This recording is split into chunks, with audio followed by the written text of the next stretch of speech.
Voici Info.tvc en manchette. Idées créatives de Marie-André Mathieu pour des heures de plaisir avec vos enfants. 5 trucs pour rester actif avec Jackie Castonguay. Ghislain Paradis, directeur du service de sécurité incendie dans la Matapédia, vous dresse un bilan des ajustements appliqués ici. Les pharmacies vous offrent des solutions pour votre sécurité. Historique des pandémies à travers les années par Tommy Guénard. Christo vous offre une sélection de séries à voir et Vincent Dufour vous donne des exemples à ne surtout pas suivre.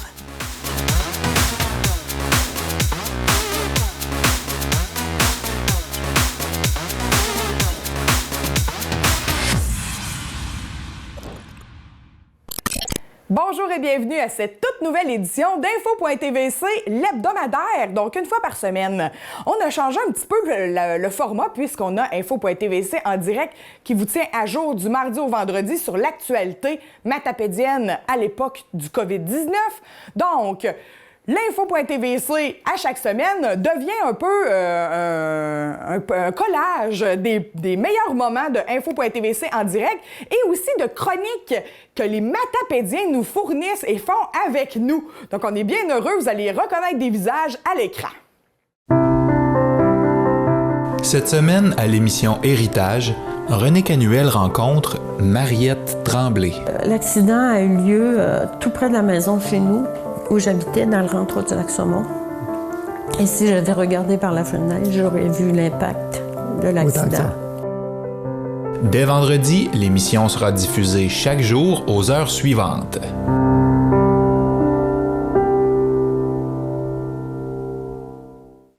On retrouve aujourd'hui notre référence en termes de mère au foyer, de maman à la maison avec les enfants. Marie-André, bonjour. Salut! La dernière fois qu'on s'est parlé, on a établi un horaire, on a établi une routine à mettre en place dans la maison et j'imagine que dans les jours qui suivent, les enfants sont excités, nouvelle routine, c'est très, très nouveau, stimulant et tout. Mais après quelques jours, des fois, l'ennui revient. Puis là, on entend les enfants dire « C'est plate, je m'ennuie, qu'est-ce qu'il y a à faire? Hein? » C'est des choses qui arrivent. Qu'est-ce qu'on fait quand ça arrive? Premièrement, est-ce que c'est normal, ça, de s'ennuyer?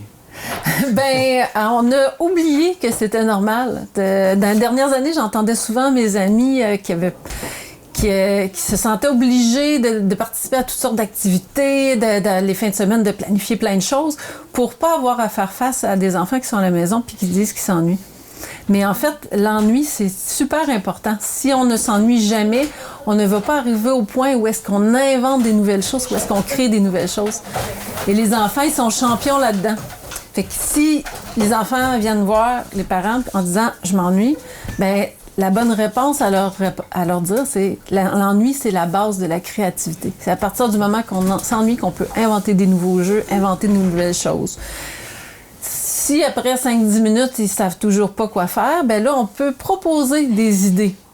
Puis peut-être même passer 5-10 minutes avec eux autres pour explorer. Puis après ça, s'ils peuvent décoller sur un monde imaginaire, ce qui est le fort de l'enfance, là, de s'imaginer des choses, même si on n'a pas beaucoup d'objets dans la maison. Moi, l'exemple que je donne toujours, c'est quand j'étais jeune avec mes sœurs, un moment donné, on avait inventé un jeu où est-ce que les ceintures de tous les membres de la famille de la maison étaient des serpents.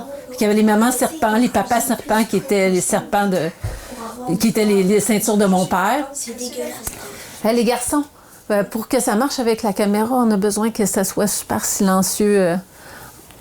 À part quand c'est moi qui parle, là, fait que si vous pouvez être encore plus silencieux, ça serait parfait pour nous. Oui, d'accord. Êtes-vous capable?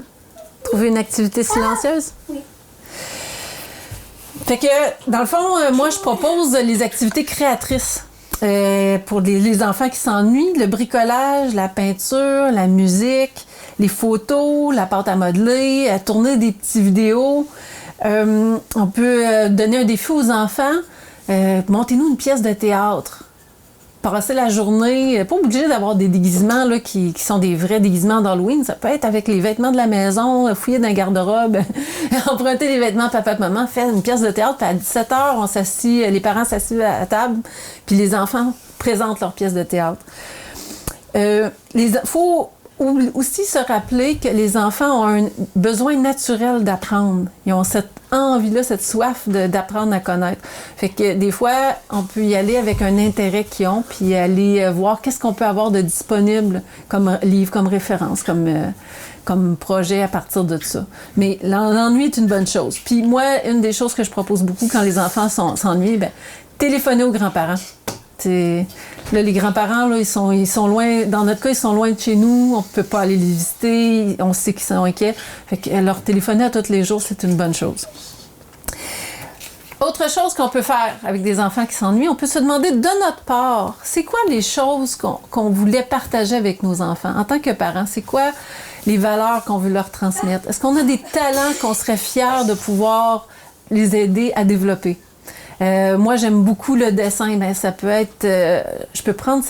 Dans le fond, là, on a un temps qu'on n'a jamais au quotidien, là, d'habitude. Là. C'est la vie roule tellement vite.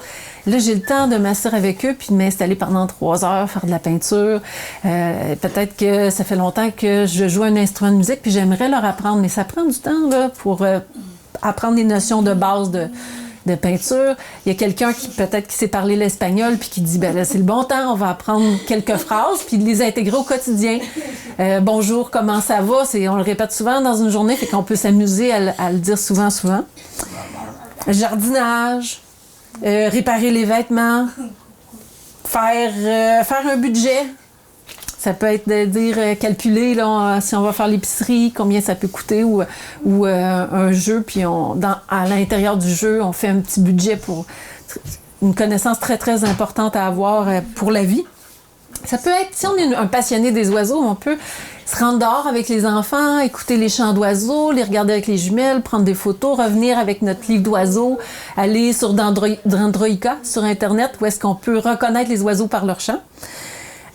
Cuisiner, c'est leur faire un petit cartable de cuisine, des meilleures recettes. Ça peut être la spiritualité. Si on est une personne qui a une vie spirituelle qui est importante pour nous, ça peut être le bon temps de parler de Dieu, de nos croyances, de les questionner, de voir avec eux quelles valeurs qu'on veut leur transmettre, la coopération. C'était quoi en tant que parent qui était important pour nous? C'est peut-être le bon temps de le mettre en application puis de travailler dans ce sens-là. Ouais. Puis c'est le bon temps aussi pour travailler sur des défis personnels à chacun. Si on a un de nos enfants qui a souvent les doigts dans la bouche, bon là, c'est pas le bon temps pour avoir tout le temps les doigts à la bouche. Fait que si on peut dire, cette semaine, ton défi à toi, c'est d'avoir les mains ailleurs. Tu peux siffler quand on se rend compte que tu as les doigts dans la bouche, tu siffles. Fait qu'on leur donne des petits objectifs, un à la fois. Puis, un autre exemple, un enfant qui a tendance à crier quand il veut quelque chose. Bien là, on peut dire, ton objectif cette semaine, c'est de parler quand tu veux quelque chose. Puis comme on est à temps plein avec eux autres, ça va progresser beaucoup plus vite pour enlever les mauvaises habitudes, les remplacer par des bonnes habitudes. Fait que ça, c'est un autre projet intéressant à faire avec les enfants. Ensuite, on peut se faire plein de projets spéciaux. Faire des semis de fleurs. C'est le bon temps de l'année pour faire des semis de fleurs, de tomates, de poivrons, de fines herbes. Réparer les bas troués. Ça, les enfants, ils ont tout le temps des bas troués. Même les adultes, on en a. Fait que pourquoi pas leur apprendre à réparer les bas, à faire des guenilles avec les vieux t-shirts usés. Ils sont capables de prendre une paire de ciseaux puis de couper les guenilles. Désencombrer la maison. Sur Internet, on a la liste de questions à se poser quand on désencombre la maison. Est-ce que je m'en suis servi dans la dernière année? Est-ce que je pense m'en servir dans les 6 prochains mois? Si je le donne, est-ce que je vais en trouver un autre facilement si j'en ai besoin? On part avec notre liste, puis avec les enfants, on fait le tour de la maison. On va découvrir des trésors incroyables qui peuvent donner naissance à des passions, Fait que dans le fond, on pense qu'on n'a pas grand-chose pour eux autres, puis on veut pas trop aller dans les magasins acheter des choses. Mais dans notre propre maison, on peut trouver beaucoup de choses. Le tri des photos. Tout le monde a plein de photos qu'on a accumulées puis qu'on n'a pas eu le temps de classer par catégorie, trier. Et en faisant ça avec les enfants, là, les beaux souvenirs qu'on va se rappeler, les belles idées de montage photo, ça peut être des heures et des heures de plaisir. Tenir un petit journal avec des gratitudes, faire 3 gratitudes le matin, 3 gratitudes le soir. Ça a été démontré que quand les gens font ça, après ça, ils sont plus heureux au bout d'un mois. Puis dire des gratitudes, ça peut juste être de dire par exemple, je suis contente que tous les membres de ma famille soient encore en vie. Je suis contente qu'il fait soleil aujourd'hui. C'est quelque chose pour lequel on remercie la vie. C'est pas nécessairement un bonheur, là. Tu sais, ça peut être une journée plate, mais on peut être quand même reconnaissant d'être en vie et d'avoir à manger. Il y a toutes sortes de défis aussi sur Internet, des défis légaux. On pourrait apprendre comment faire des produits ménagers écologiques. Là, c'est une belle transition qu'on vit qui nous donne le temps de prendre des nouvelles habitudes pour protéger la planète. La planète, en ce moment, nous dit beaucoup de messages. Comment faire des produits à partir de petites vaches de vinaigre, ce qui est beaucoup moins dangereux pour les enfants, puis ils sont capables de faire ces mélanges-là. Fait qu'on pourrait faire une capsule juste là-dessus. Apprendre le morse. Se faire un cartable avec nos meilleures recettes qu'ils vont pouvoir amener quand ils vont partir de la maison. C'est tous des exemples de projets spéciaux qu'on peut faire. Oui, c'est plein de bonnes idées.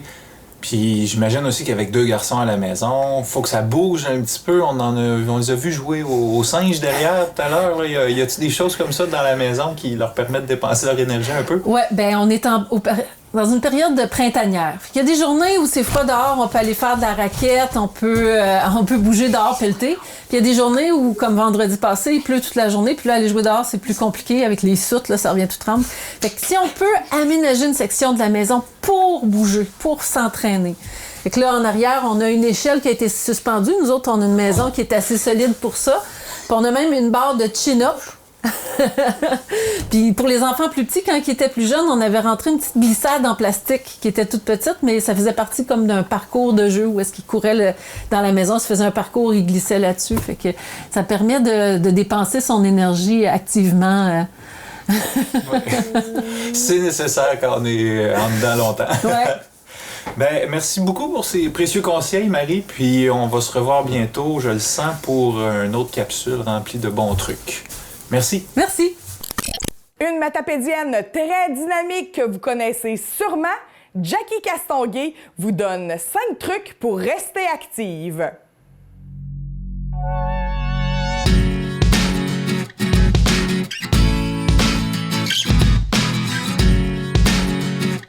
Allô, donc mon prénom c'est Jackie Castonguay, je suis étudiante en kinésiologie, puis aujourd'hui je vais vous parler de mes 5 trucs pour faire face à la pandémie présentement en matière d'activité physique. Qu'est-ce qu'on peut faire pour rester actif?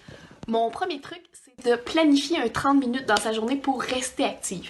Donc un 30 minutes, peu importe quand, peu importe quoi ou comment, on planifie automatiquement dans sa journée, même si on n'a rien de planifié, un 30 minutes qu'on sait qu'on va bouger. Ça peut être l'avant-midi, le soir, l'après-midi, sur l'heure du midi, mais on planifie ce 30 minutes-là et on n'a pas d'excuse pour ne pas le faire. C'est comme si c'était un rendez-vous chez le médecin qu'on attend depuis 1 an. Mon truc numéro 2, c'est vraiment de choisir une plateforme ou quelque chose à suivre qui va te motiver à rester active. Que ce soit une plateforme quelconque, que ce soit des entraînements gratuits sur YouTube, que ce soit des étirements, quelque chose que tu vas aimer faire durant ce 30 minutes. Mon troisième truc en ce temps de pandémie, même dans la vie de tous les jours, c'est que si vous avez une balance à la maison, c'est le temps de l'acheter. C'est pas le temps de se peser ou de se préoccuper de son poids, si on doit prendre du poids ou qu'on va prendre du poids dans les prochaines semaines à venir. Non. Le but, c'est vraiment de rester active, puis de s'enlever un stress qu'on vit déjà présentement, donc enlever un stress supplémentaire. Donc l'apaiser, la balance, là, on met ça en garde-robe, on peut même l'acheter aux poubelles, ça sert absolument à rien. Ce qu'on veut, c'est être actif pour notre santé physique et mentale. Mon quatrième truc, c'est au niveau de l'alimentation. C'est pas le temps non plus de se stresser avec qu'est-ce qu'on mange, mais c'est aussi le temps de prendre soin de soi. Donc d'essayer des nouvelles recettes, de suivre par exemple une nutritionniste sur Facebook, exemple Catherine Lepage. Elle a une page Facebook, elle donne des super de bons trucs. Donc le but n'est pas de se mettre de la pression, mais bien de s'occuper de soi, de donner de la bonne énergie à notre corps pour qu'on puisse bien fonctionner, puis que quand tout ça va être terminé, on va encore avoir de l'énergie pour poursuivre nos activités. Mon cinquième truc et le dernier, c'est de suivre les recommandations canadiennes au niveau de l'activité physique, soit de faire environ et même d'atteindre 150 minutes d'activité physique par semaine. C'est les recommandations, c'est ce qu'on devrait faire à chaque semaine. Ça peut être autant de la marche, du jogging, une intensité quand même modérée, et on essaie de faire au moins 2 jours de musculation par semaine pour garder nos muscles actifs, les renforcer, puis quand même continuer à avoir du plaisir. Sur ce, je vous souhaite une belle journée et j'espère que ces 5 trucs vont vous avoir aidé.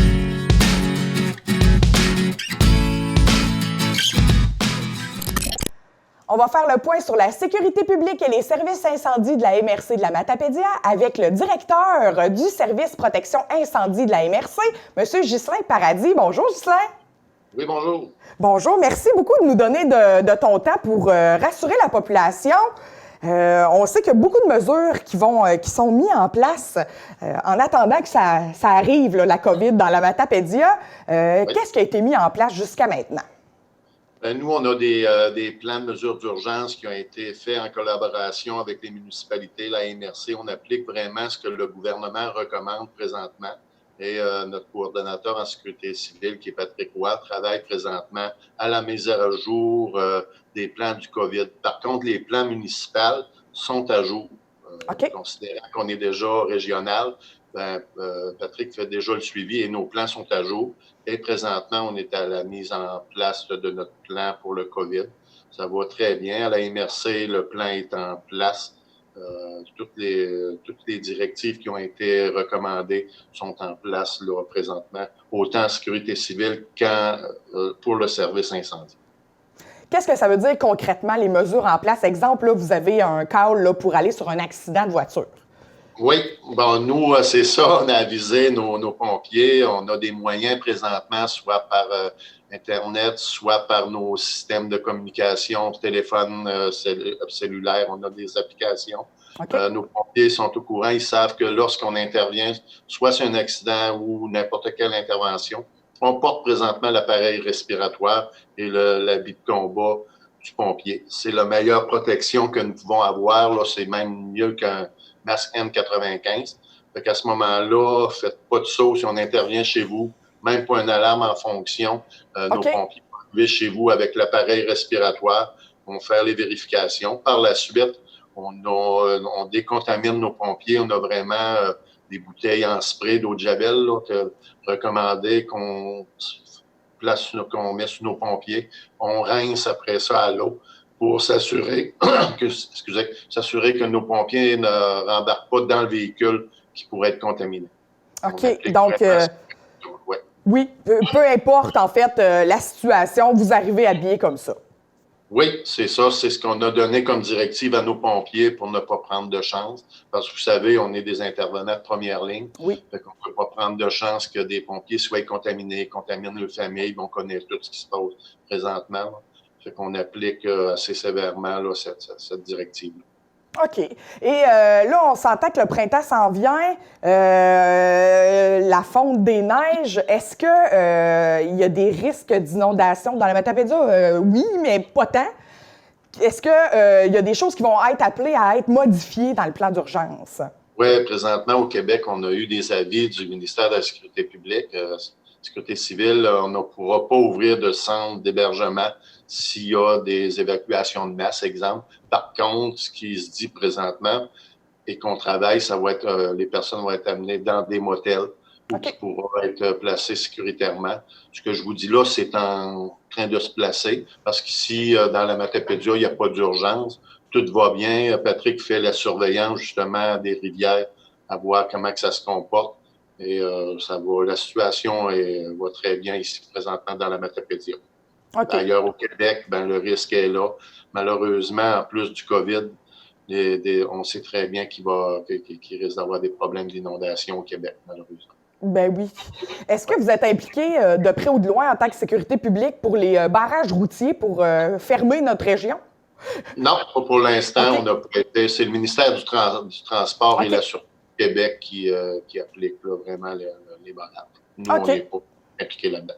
OK. Et qu'en est-il des services de premiers répondants dans l'Est et dans l'Ouest?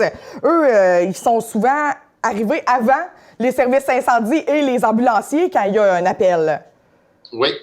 Présentement, à cause abscale, on avait redémarré les premiers répondants. Il était PR1 qu'on appelle. Ouais. PR1, ce qui veut dire qu'il répond sur des arrêts cardio-respiratoires ou des réactions allergiques là, sévères. OK.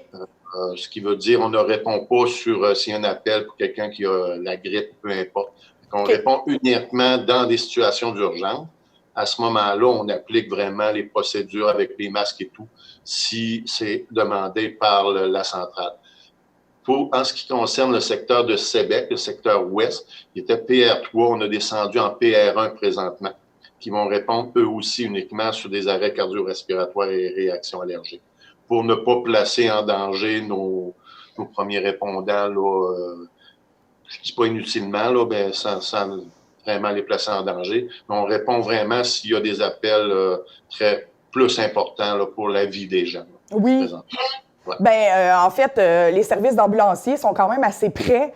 Il y a toujours des ambulances en station à Cause-Abscal, puis il y a une caserne à Sébec, donc ça va quand même assez vite la réponse là, quand il y a un appel. C'est ça. Ben, ça a changé beaucoup. Tu sais, avant, ils répondaient avec des horaires à l'heure qu'il n'y a plus présentement. Ouais.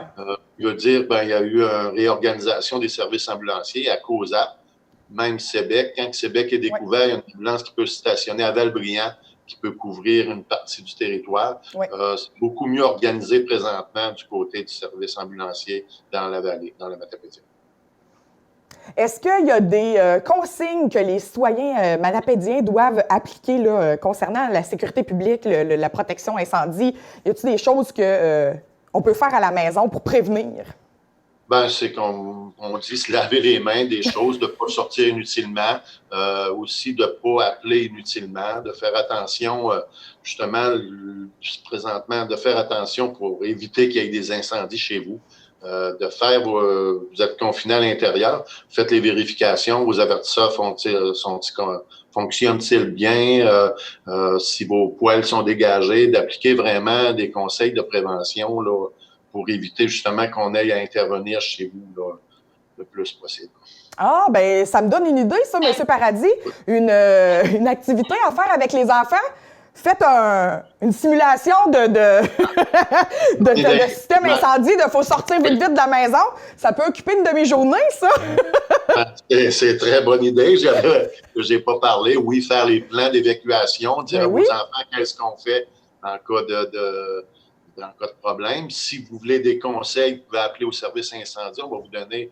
Nos préventionnistes ne sont pas sur le terrain en passant. Présentement, il n'y a personne qui va sur le terrain. Par contre, mes préventionnistes travaillent au bureau présentement. Ils pourront vous donner des conseils si vous en avez besoin. C'est une très bonne idée d'en profiter pour mettre à jour les plans d'intervention de vos maisons et tout ça. Ben oui, ça fait 18 jours là, qu'on est pris à la maison avec nos enfants. Fait que là, on a fait un tour de notre livre d'activités. Ça a rajouté sur la liste. Oui, c'est ça. Nous, on est là pour vous donner des conseils là-dessus. Ben super, merci. Est-ce qu'il y avait autre chose que vous vouliez passer comme message qu'on n'avait pas eu le temps de discuter ensemble? C'est ça, comme tu as dit, dire aux gens de faire attention, le confinement le plus possible. Bon, tu l'as dit tout à l'heure, on n'a pas de cas présentement dans la vallée, en tout cas pas connu. Ouais. On va essayer de garder ça de même, puis garder tout notre monde en santé parce qu'on tient à tout notre monde. Je pense que c'est important là, qu'on tienne ça comme c'est là présentement. Et nous, qu'on ait à moins intervenir possible chez vous. Tout à fait. Dans le fond, c'est les gars qu'on veut pas voir, c'est vous, dans le fond. T'sais. C'est pas qu'on vous aime pas. C'est ça de parler, mais, oui. Ouais, c'est ça. C'est pas qu'on vous aime pas, mais quand vous arrivez chez nous, c'est pas tout le temps le bon temps. Ben là, tu me fais de la peine. Non, mais non, Ghislain, je vais t'appeler pour faire un plan d'évacuation de ma maison. Non, tu as bien raison. Je fais des farces là-dessus, mais c'est vrai ce que tu dis. Absolument. Oui. Ben merci beaucoup, Ghislain, pour ces précisions concernant la sécurité publique puis le service incendie de la MRC. On aura peut-être à se reparler si les choses évoluent au cours des prochaines semaines. Oui, puis je pense que vous avez dans le bas de l'écran les numéros pour nous rejoindre. Oui. Gênez-vous pas, on est là. On travaille de 8 à 5 présentement. Tous mes temps pleins sont là. Parfait. Pour justement pouvoir intervenir puis répondre à vos questions. Ça va nous faire plaisir de vous répondre. Ben super. Merci beaucoup, M. Paradis. Passez une belle journée. C'est moi qui te remercie, toi aussi. Merci. Au revoir.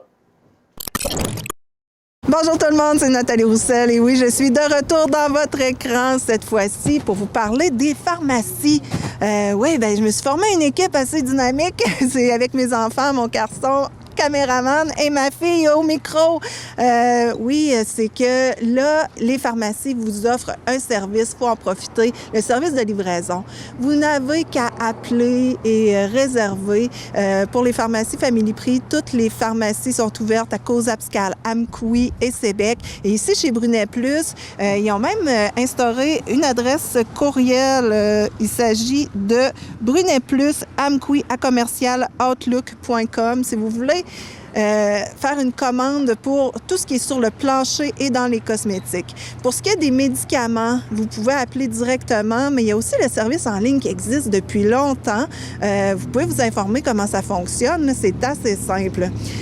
Donc, si vous arrivez ici, par contre, vous voulez absolument venir sur place, bien, il y a quelqu'un qui vous attend à l'entrée, vous oblige à vous laver les mains, vous pose une série de questions pour savoir si vous avez voyagé dernièrement, si vous avez des symptômes, si vous avez 70 ans et plus. Et si vous répondez oui à une de ces questions, bien, vous êtes invité à retourner dans votre auto. Il y a le service à l'auto qui existe ici. Vous pouvez téléphoner et puis simplement faire votre liste et ils viennent vous livrer directement à l'auto.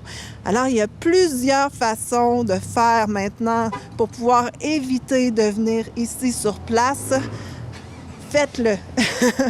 Et bien, sur ce, je vous donne rendez-vous la prochaine fois dans une autre partie de la vallée pour vous communiquer encore des informations. Merci.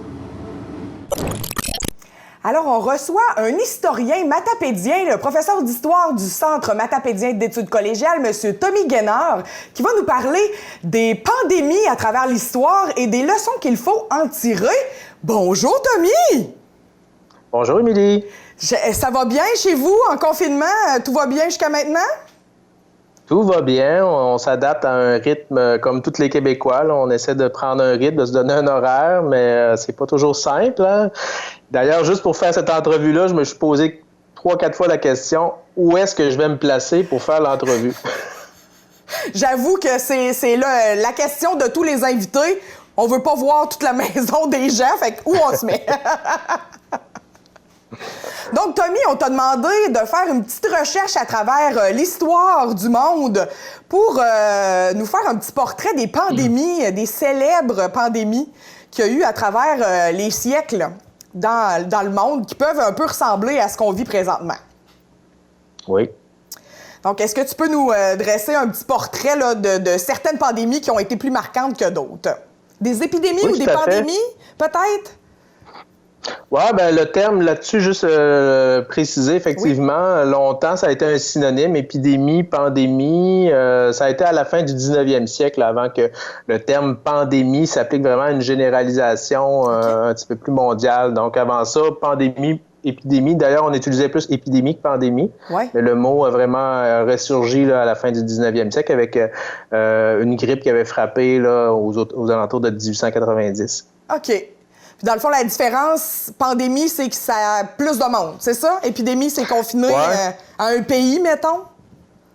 Mettons, quand on le déclare pandémie, c'est que, bon, effectivement, il y a une répartition mondiale, il y a un élément de virulence aussi, de facilité à la transmettre, de dangerosité aussi du virus. Donc, l'OMS a un certain nombre de critères là, qui fait qu'on déclare que c'est une pandémie, qu'on passe d'épidémie à pandémie. OK. Bien, effectivement, il y a eu plusieurs grandes épidémies dans l'histoire. Là. Puis souvent, quand on parle ou on pense à ces termes-là, on pense souvent à évidemment, rapidement, la peste fait son apparition, la grippe espagnole qui nous a touchés ici au Québec, le choléra. Plus récemment, d'ailleurs, qui est encore en cours, on en parle moins, mais l'épidémie du sida, de l'Ebola, qui est un peu plus confinée là, au secteur africain. Mais ça résonne rapidement à notre esprit comme quelque chose un synonyme de mort, qu'on craint un peu. Là. C'est parfois brutal, ça nous fait frémir, là, juste à les évoquer. Donc, c'est important, effectivement, d'avoir un recul, d'aller voir comment on les a vécus dans l'histoire. Tu me parlais, si on recule un peu, les premières traces d'épidémies qu'on a trouvées, là, documentées, parce qu'il y a pu en avoir bien avant, mais là, il y a une question de documentation. Ouais. En Grèce antique, dans le fond, l'historien Thucydide a beaucoup commenté l'épidémie d'Athènes, la peste d'Athènes, 430-426 avant Jésus-Christ. C'est des dizaines de milliers de personnes là, qui ont été, qui sont décédées de cette épidémie-là. Sur 200 000 habitants d'Athènes, on parle de 20-30 000 personnes qui ont pu en décéder, dont Périclès, qui était l'homme politique là, de l'heure à l'époque. OK. Donc, le monsieur Legault de l'époque. Le monsieur Legault de l'époque, le stratège. Ensuite, il y en a eu d'autres là, à l'époque des Romains. On parle de la peste antonine, mais on la connaît un petit peu moins, mais elle a frappé quand même beaucoup. Question de faire court, je ne m'attarderai pas à celle-là, mais des pestes, il y en existait. Puis il y en a une qui a frappé le bassin méditerranéen assez fortement. Elle est apparue en 541-542. Okay. C'est la fameuse pandémie là, de la peste. Réellement là, la peste qui, pour une première fois, fait son entrée là, en Méditerranée dans ces années-là. À l'époque de la dynastie des Mérovingiens en France, s'il y en a qui connaissent un peu l'histoire des différentes dynasties. Puis peut-être de l'empereur Justinien. Il y avait encore l'Empire romain d'Orient et il y avait l'empereur Justinien qui était sur une forte lancée, lui, durant l'apparition de cette peste-là. Okay. Et cette peste-là a complètement anéanti son élan pour restaurer l'Empire romain d'Occident. Il était sur une lancée de conquête pour restaurer l'ancienne grandeur de l'Empire romain. Et la peste a complètement arrêté toute son entreprise. Donc, quand on se dit que des fois, les maladies peuvent frapper fort et déstabiliser des pays, dans le cas, déjà, on a un premier cas là, avec la première arrivée de la peste. Oui, tout à fait. Est-ce que c'est ça, la peste noire? C'est-tu la même... C'est avant, là? Oui, ça, c'est avant. Okay, la peste, dans le fond, il y aura vraiment la peste, elle va s'étirer, elle va arriver dans le bassin méditerranéen dans les années là, 541. Il y aura, par épisode, on va la perdre. À l'époque, 777, au temps de Charlemagne, là, on n'en parle plus. Les chroniqueurs ont perdu la trace de la peste. Okay. Puis elle va revenir en force là, aux alentours de 1320 sous sa forme bubonique, là, la forme là, un peu plus dégueu. Là. Oui, qui nous transforme en zombie quasiment. Là. Quasiment, ouais. Là, c'est pas Walking Dead, mais proche. Proche. Donc là, vraiment, avec l'apparition de bubons, puis bon, les gens avaient un taux de décès quand même assez élevé. Ça a frappé. On a perdu... des fois, les chiffres sont pas précis encore là, mais on parle souvent de le tiers ou même, dans certains cas, de la moitié de la population de l'Europe là, qui est décédée lors de l'épisode de la peste noire. Puis là, il faut dire qu'on était dans des conditions aussi à l'époque sanitaires, des conditions de vie difficiles. Il y a eu toute la fin du 14e siècle là, où il y a des famines, il y a la guerre de 100 ans. Bon, le contexte était parfait là, pour fragiliser la population. À ça s'ajoutait l'arrivée de ce virus-là, de cette épidémie-là, et elle a été vraiment fatale à bien des égards. Tout à fait, beaucoup de dommages. Tout à fait, beaucoup de dommages. Puis bon, il y en a eu d'autres, mais si on revient plus proche de nous, parce que question de raccrocher les auditeurs, on connaît peut-être l'épidémie de choléra, là, 1826-1832, parce qu'elle a frappé fortement le Bas-Canada à l'époque. Là, c'était un petit peu juste avant la rébellion des Patriotes, si je donne des repères historiques. On apprenait ça à l'école, là. Oui. Donc, c'est à l'époque aussi, on a mis en place là, la quarantaine à l'île, la Grosse-Île, où, on arrêtait tous les navires, tout le transport se faisait maritime et on arrêtait les gens pour s'assurer de ne pas contaminer la ville de Québec à l'époque.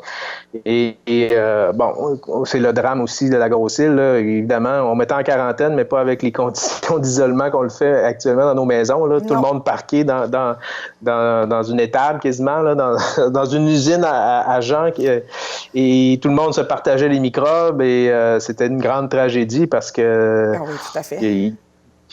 C'est plus de 8000 personnes là, qui sont décédées là. Souvent, ce qui arrivait, ils n'étaient pas malades. C'est clair qu'ils devenaient malades et qu'ils ne quittaient pas l'île. Là. Est-ce que c'était une vraie quarantaine à l'époque? Je crois que oui, hein, c'était vraiment 40 jours. C'est pour ça que ça s'appelle quarantaine, d'ailleurs? Oui, mais c'est une bonne question. Effectivement, le mot quarantaine est apparu là, dans les années 1100 en lien beaucoup avec la religion catholique parce qu'on faisait le carême pendant 40 jours. OK. Ça vient de là. Ça vient pas tout à fait de là parce qu'au départ, c'était pas pour une raison médicale. Okay. Par la suite, il y a eu le fameux Hippocrate là, qui, lui, est un médecin. C'est à lui qu'on prête le serment, les médecins, quand ils rentrent dans la profession. Ouais. Qui, lui, avait déterminé 40 jours. C'est c'est un moment intéressant pour voir, bon, si passé 40 jours, la personne est toujours vivante et plus malade, on peut la sortir. Si elle est encore malade, c'est que c'est pas une maladie virale, c'est une maladie chronique. OK. Donc là, bon, puis maintenant, bon, vous voyez, on prend le 14 jours, tout dépendant des virus. On parle encore de la quarantaine, mais des fois, c'est plus une quinzaine, une vingtaine, on adapte. Ouais. Pour avoir un référent commun, on dit quarantaine. Oui, tout à fait. OK, donc il y a eu le choléra. Puis après ça, on a eu des épidémies là, dans le Bas-Saint-Laurent, dans la Matapédia. Oui, tout à fait. On connaît le camp de la grippe espagnole, donc ça en est une autre ça, qui a frappé durement. Donc, 1917 à peu près, là, on dit souvent, bon, maintenant c'est assez établi, là, c'est les soldats américains quand ils sont rentrés durant la Première Guerre mondiale, 2 millions d'hommes qui sont arrivés. Déjà, la contamination a été amorcée aux États-Unis avant qu'ils traversent. Okay. Donc, rendu de l'autre côté, si vous avez écouté quelques films historiques, dont 1917 récemment, là, qui était aux Oscars, on voit les conditions dans les tranchées. C'était un terrain de jeu absolument fantastique pour les microbes à l'époque, là, donc ça a été assez difficile. C'est sûr que l'hygiène n'est pas la même qu'aujourd'hui, hein, fait que non, pas du tout. Ça se multiplie rapidement. Oui. Donc, c'est ça. Sans faire trop long là-dessus, la grippe espagnole, bien évidemment, c'était une grippe extrêmement meurtrière. Tout dépendant des estimations, 20, 50, 100 millions, parce qu'on n'avait pas les registres de l'époque. Puis, on était en temps de guerre, ça fait qu'il y a beaucoup de censure. Juste aux États-Unis, il y a eu quand même beaucoup de décès. Là. On estime même qu'il y a plus de soldats qui sont morts de la grippe espagnole que de la Première Guerre mondiale. Quand même. Quand même.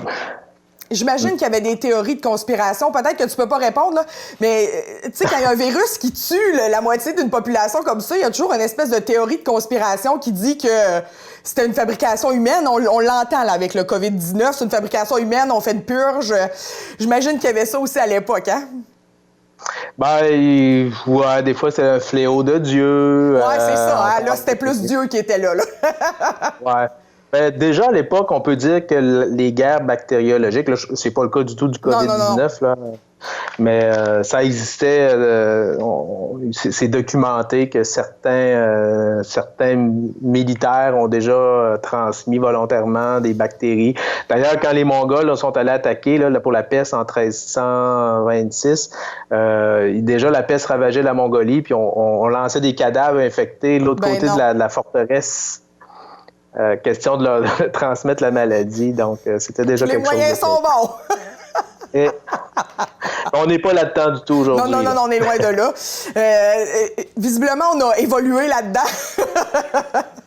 Est-ce qu'il y a des enseignements, je ne veux pas dire du côté positif, là, mais est-ce qu'il y a des enseignements qu'on peut tirer de ces épidémies, de ces pandémies-là, qui peuvent s'appliquer aujourd'hui là, à la COVID-19? J'imagine que le confinement, tout ça, c'est des choses qui ont été pratiquées par le passé, là. Oui, tout à fait.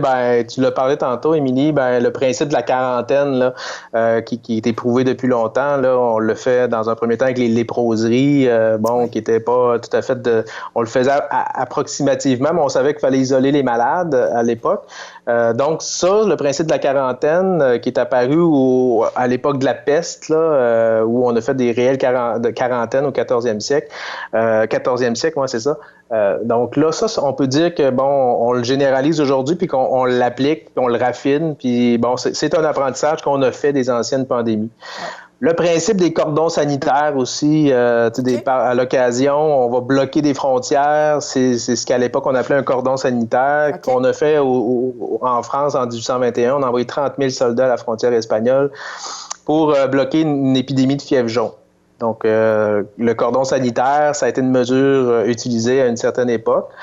Ce qu'on doit apprendre, puis qu'on a appris, c'est que souvent, on cherche des boucs émissaires lors de ces grands fléaux-là. Malheureusement, la peur est très présente. Les gens cherchent un coupable à ces malheurs-là.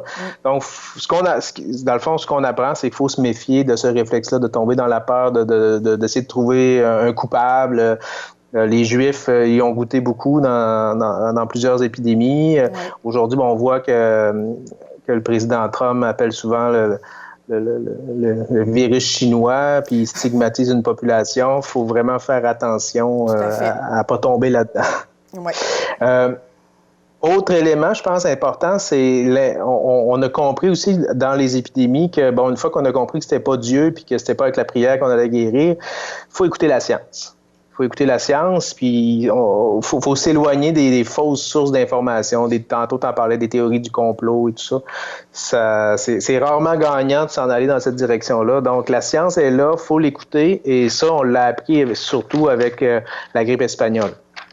Donc, il faut s'en souvenir. Puis, on a vu aussi que parfois, il y a eu des réactions dans le passé aux entraves imposées aux libertés humaines, puis même aux préjudices causés aux commerçants. On est là-dedans. On est là.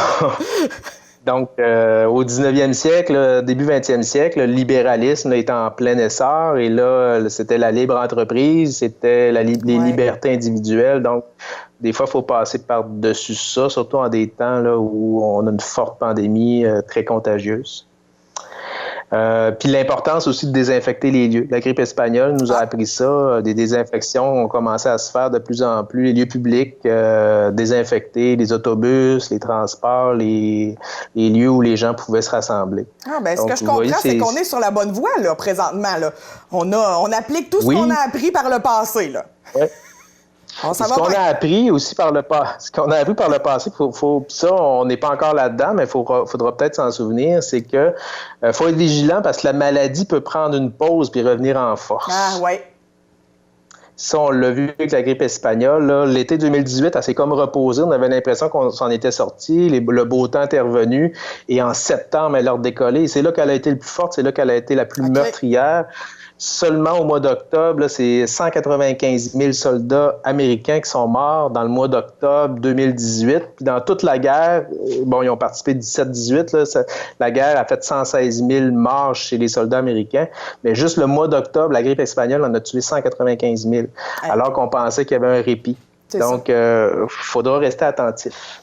Donc, c'est pas parce que là, il n'y a plus de cas qu'il faut recommencer à vivre normalement.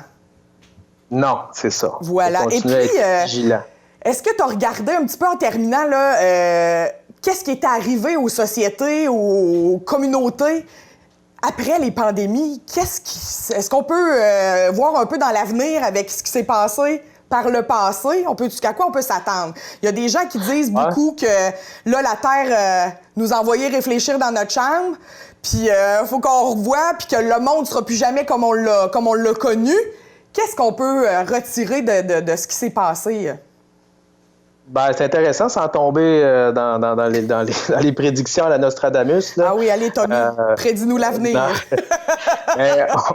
On voit qu'effectivement, quand arrive une crise comme ça grave, les sociétés, quand je vous disais la peste noire, 50% de la population en Europe y a laissé est décédé. Donc, c'est clair que quand ça l'a redémarré, ça a amené des conditions nouvelles. Donc, on a vu que les travailleurs, les paysans, les ouvriers, puis ça sera peut-être le cas pour nous aussi, ont amélioré leurs conditions de travail en raison de la rareté de la main-d'œuvre. Tout d'un coup, ils ont pu négocier des meilleures conditions de travail et tout ça. Donc, ça, c'est au 15e siècle. Est-ce qu'après la pandémie, où on encense bien des corps d'emploi comme des gens, des héros et tout ça, on va finir par les payer à leur juste valeur, peut-être? Ils auront le gros bout du bâton, en tout cas. Ouais. Et on peut penser aussi que, dernièrement, on avait délaissé un peu la science, l'éducation. Le gouvernement Trump avait même aboli son conseil, justement, qui devait veiller à l'apparition des pandémies. Je pense qu'on a compris que c'est pas le temps, là. C'est pas arrivé comme ça, là, en cliquant des doigts, là. Il y a une expression qui s'appelle le signe noir.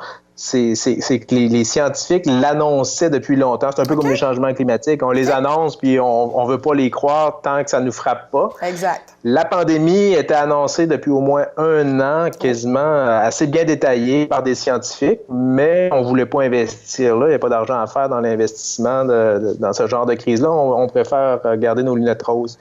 Donc, il faudra peut-être à l'avenir mieux considérer les scientifiques, plus écouter la science, puis redonner aussi la crédibilité à la science plutôt que à monsieur et madame tout le monde, ces réseaux sociaux qui ont toutes leurs hypothèses et leurs solutions. Et peut-être une dernière, la nature. Tu l'as dit tantôt, hein, la nature nous envoie réfléchir. La nature en profite souvent pour reprendre sa place. On voit là Venise, les canaux deviennent plus limpides. On voit les dauphins revenir dans les canaux de Venise. Ça a été le cas aussi après la Grande Peste. Les animaux sauvages ont repris un peu plus de place, du terrain, la forêt. Donc, des fois, effectivement, on peut regarder d'un autre côté la nature. Ça peut être positif pour elle, ce genre. Mais là, c'est ça. Ça peut être un côté qu'on peut regarder si on veut voir du positif, là. Ben oui, puis c'est un bon conseil, se retourner vers la nature. Je pense que revenir aux sources, ça va être la base ces temps-ci, hein? Avec les enfants à la maison qui n'ont rien à faire d'autre que d'écouter ce qu'on a à dire. Ouais, des grandes discussions philosophiques à avoir. Exact. Ben merci beaucoup, Tommy, pour ton temps. En espérant que tu retournes à l'enseignement rapidement. Pour pas perdre ça, ce beau savoir-là? On devrait regarder des solutions cette semaine, voir comment on peut réaliser un petit miracle. Oui. À suivre. Donc, on suivra l'état du domaine scolaire de l'enseignement supérieur avec attention. Je te remercie beaucoup, Tommy, puis merci beaucoup d'avoir pris le temps de faire toutes ces belles recherches pour nous. Ça a été un plaisir. Merci. Bye-bye. Eh bien oui, mesdames et messieurs, Christo est de retour sur nos ondes et non pas pour annoncer le bingo, mais bien pour vous faire des suggestions séries télé à écouter en ces temps de confinement. Bonjour, ici Christo, bienvenue dans cette chronique cinéma. Ces temps-ci, avec tout ce qui se passe, on peut dire qu'on a beaucoup plus de temps de lousse, donc c'est pourquoi que dans ces chroniques, je vais vous parler de films et de séries à écouter. Cette semaine, je vais vous parler de 2 nouvelles séries québécoises qui est sortie sur ici tout.tv Extra. Alors, commençons avec la série La Maison Bleue. C'est une série créée par Ricardo Troggi et Daniel Savoie, mettant en vedette Guy Nadon. C'est une fiction en 10 épisodes qui nous démontre à quoi ressemblerait le Québec si on aurait gagné le référendum de 95. La série nous plonge donc dans l'univers du président de la République québécoise ainsi que de son entourage politique et familial. Ça va être une galvaude puis une mexicaine. Selon un sondage, 62% des Québécois diraient oui à un retour au sein de la Confédération canadienne. Ton drapeau est sur mon terrain. Il va pas à tout ton terrain. Les autres pays ont des maisons de président dans des grands terrains, avec des clôtures, des gardes avec des mitraillettes. Puis ici, on a un moron direct dans notre face. Bonjour, madame. Je me présente. Major Zéphir des Forces armées québécoises. Le budget annuel de l'Armée du Québec est rendu à 5 millions. Carey Price gagne le double. Voici vos nouveaux billets de banque du Québec. Guy Lepage, Marie-Pierre Morin, Jade Alex et Guy La Liberté. Me niaisez-vous? Ce que j'aime moi particulièrement de cette série, c'est que c'est une série qui s'écoute facilement. C'est 10 épisodes de 22 minutes, donc moi je l'ai écouté en une journée. Bien entendu, vous êtes pas obligé de tout l'écouter en une journée comme moi je l'ai fait, mais tout ça pour dire que ça s'écoute très très bien. Aussi, c'est un humour très intelligent. C'est un texte humoristique très bien écrit, ce qui fait en sorte que oui, c'est une comédie, mais que ce n'est pas que ça. Ce n'est pas juste joke de pète par-dessus joke de pète, par exemple. C'est une série qui utilise bien son humour dans les textes. Aussi, ça montre un gouvernement crédible et facile à comprendre. Moi, par exemple, je ne connais presque rien en politique et j'ai quand même réussi à suivre aisément la série et l'univers qu'elle me proposait. Alors, je répète, La Maison Bleue sur ici tout.tv Extra, une série que je vous conseille personnellement d'écouter. Je vais pas être le président qui va perdre le pays après juste 25 ans. Pour rebondir, va me falloir un asti de miracle. Ensuite, on continue avec une autre série québécoise sur ici tout.tv Extra, C'est comme ça que je t'aime. C'est écrit par François Letourneau et ça met en vedette Karine Gontier-Hidman, Patrice Robitaille, Marilyn Castonguay et François Letourneau. L'histoire est bien simple, nous sommes dans les années 70, durant l'été, 2 couples amènent leurs enfants dans un camp de vacances pour 3 semaines. Ces 2 couples qui ne vont plus bien, ces 2 couples qui ont des problèmes de couple, et tranquillement pas vite, ils s'en vont dans la criminalité. Donc une série vraiment absurde, un peu noire, mais très, très, très intéressante scénaristiquement. Micheline! On va manger avec Robert Bourassa! Ça doit faire 2 mois et demi qu'on l'a pas fourré.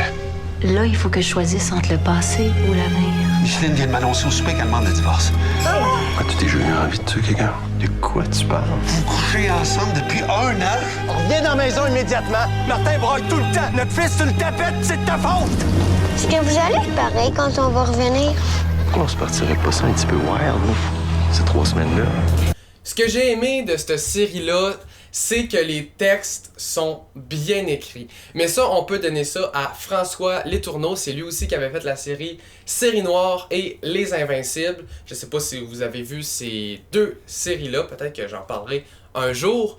En tout cas, François Letourneau, un excellent scénariste que moi j'ai découvert dernièrement et que j'adore. J'adore vraiment. Il y a une sorte d'écriture très très très particulière qui serait dur un peu à expliquer, mais ça sort vraiment de l'ordinaire, puis c'est ça qui est bon dans ces séries. Aussi, ce qui est intéressant, c'est qu'on embarque dans l'intrigue à la première minute, et aussi, malgré que c'est un scénario fou, 2 couples qui rentrent dans la criminalité, ils vont vivre plein de choses complètement étranges que tu te dis, mais comment ils ont pu se rendre jusque-là, mais malgré tout ça, on s'en rend pas compte, ça passe dans le beurre, ça devient quasiment normal. T'as tué, Micheline a volé, moi j'ai incendié. On est tous des criminels, nous autres, là. Mais pas toi. Mais voyons donc, on a-tu l'air d'être dans une organisation criminelle? Mais toi, ton manteau, je te dirais un petit peu. Alors voilà, c'est comme ça que je t'aime, une autre série, ici, tout point extra. J'espère que vous avez aimé cette petite chronique. Et nous, on se dit à la semaine prochaine pour d'autres idées de films et de séries à écouter. Ciao! Nathalie est allée à la rencontre de Vincent Dufour de la Régie des matières résiduelles avant la crise du COVID-19, je tiens à le préciser, pour parler de la qualité des matières que l'on met dans notre bac bleu. Vincent, aujourd'hui, on parle de la qualité du recyclage et même à moi, tu n'as pas voulu le dire pourquoi tu voulais mettre une poule en arrière-plan. J'espère que c'est pas pour parler de saccage de poule. Dans le fond, je vais en venir à la poule, on va expliquer pourquoi. On parle de la qualité.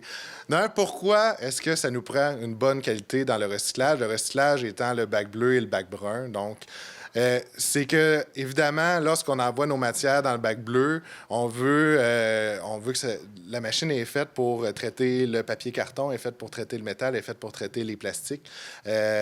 Et donc, on s'attend pas à avoir d'autres matières. Oui, on s'y attend parce qu'on n'a pas le choix, mais ce qu'on veut, c'est avoir la meilleure qualité parce que comme ça évite les rejets, ça évite la contamination croisée.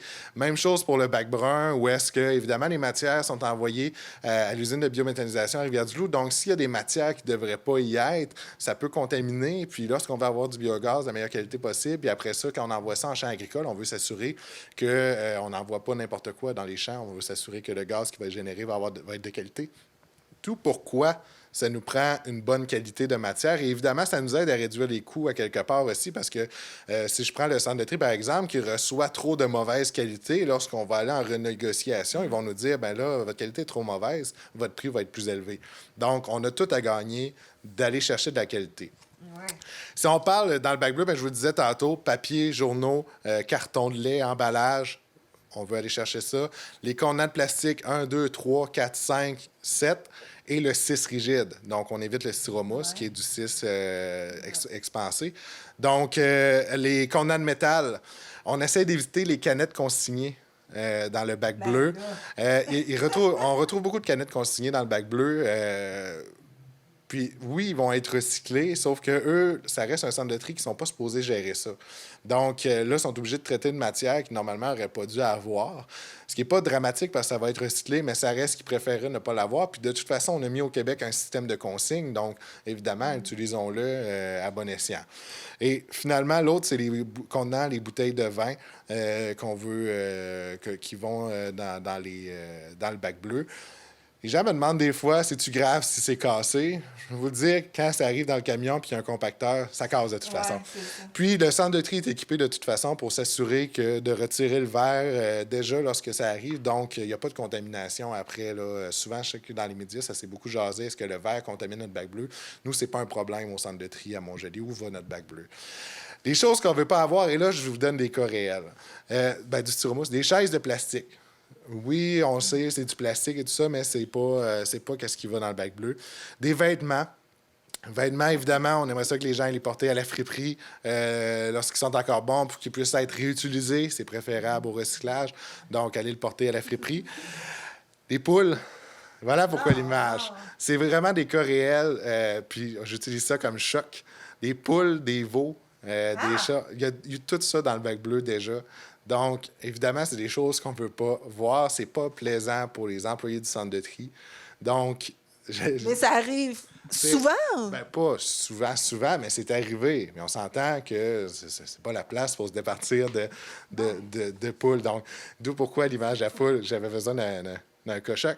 Des bonbonnes de propane aussi. C'est arrivé, des bonbonnes de propane qui arrivent au centre de tri, puis que lorsque ça a passé dans les machines, ça a explosé. Donc, ça aurait pu blesser. Là, ça n'a pas blessé l'employé. Des seringues également qu'on a déjà retrouvées dans le bac bleu, qu'il y a même des employés du centre de tri qui se sont piqués avec, obligés d'aller à l'hôpital avec l'employé. Finalement, il n'y avait rien, c'est au moins ça. Mais ça reste quand même, les seringues et tout ça, ça va à la pharmacie, ça va à l'hôpital. Il y a des façons de traiter fournissent ça. Les petits plats jaunes. Voilà. Puis en plus, un petit plat jaune comme ça qui s'était retrouvé dans le bac bleu. Puis là, évidemment, ça casse. Donc, puis là, l'employé, quand il trie, ça passe vite sur la chaîne. Puis tu n'as pas le temps de voir qu'il y a une seringue, puis poup, un aiguille, ça rentre facilement. Donc, évidemment, il y a une question de santé-sécurité là-dedans aussi. Là. Pensez qu'il y a du monde au bout de ça. Là. Donc, c'est important de faire attention, de s'assurer d'avoir la meilleure qualité. C'est pour ça que je vous mentionne ça un peu. Je sais que c'est un peu choc, puis de savoir que c'est déjà eu ces matières-là, mais c'est des cas réels qui, évidemment, entraînent des conséquences, des fois sur la santé des travailleurs, des fois sur endommager les équipements ou même au niveau de l'environnement, des fois. Fait que c'est important de s'assurer que les matières qu'on met dans les bacs, c'est des matières qui vont dans les bacs. Donc, puis les gens, si jamais ils ont un doute sur quelle matière, est-ce que cette matière-là va dans tel bac, est-ce que je peux ou pas? Mais on les invite évidemment à aller consulter le site écorégie.ca sur lequel on retrouve toute l'information, puis un outil d'aide au tri également qui pourra les aider à s'assurer que les bonnes matières vont aux bonnes places. Oui, on fait juste entrer le nom de ce qu'on n'est pas sûr. Voilà, par exemple, une poule, est-ce que ça... Dans quel endroit ça va? C'est clairement pas écrit dans le bac bleu. Ah, mon Dieu! OK. Ouais. J'en reviens pas. Mais c'est ça. Fait que, dans le fond, c'est juste d'avoir un petit peu de civisme. Puis, je sais pas, peut-être une idée, là, ça serait de vérifier qui a envoyé ça. C'est-tu possible de savoir d'où proviennent ces choses-là? Souvent, ça vient, par exemple, on est capable de dire, ça vient de telle municipalité à peu près. Je vais prendre l'exemple des seringues. On avait retracé, ça venait de quelle municipalité, mais de savoir de quel endroit exactement. Évidemment, quand le camion il passe plusieurs bacs, on ne sait plus là, après quelle matière vient de où. Ça reste quand même aussi, puis là, tantôt, je parlais de réglementation municipale. La majorité des municipalités ont un règlement qui oblige un tri à la source et un tri de qualité et qu'il y a des amendes qui peuvent être données si jamais il y a des choses qui se retrouvent dans les bacs qui ne devraient pas s'y retrouver. Là. Bon, ça va peut-être inciter certaines personnes à agir un peu mieux. Merci beaucoup, Vincent. Merci. C'est ce qui conclut notre émission Info.tvc, l'hebdomadaire de cette semaine. Merci beaucoup d'avoir été des nôtres. N'oubliez pas, il n'y a pas de bingo jusqu'à nouvel ordre, mais ne manquez surtout pas Info.tvc en direct du mardi au vendredi 17h sur le canal 4 de Cogeco et sur notre page Facebook. Merci et bonne semaine. Pour nous joindre, composez le 418-629-4503 ou écrivez-nous à journaliste@tvcmatapedia.com. Restez à l'affût de toutes nos activités en nous suivant sur Facebook. Vous pouvez également regarder nos émissions en vous abonnant à notre chaîne YouTube. Informatique Barest est responsable de l'entretien du matériel informatique de votre TVC. Informatique Barest, vente et réparation d'ordinateurs, services commerciaux et résidentiels. 418-629-INFO.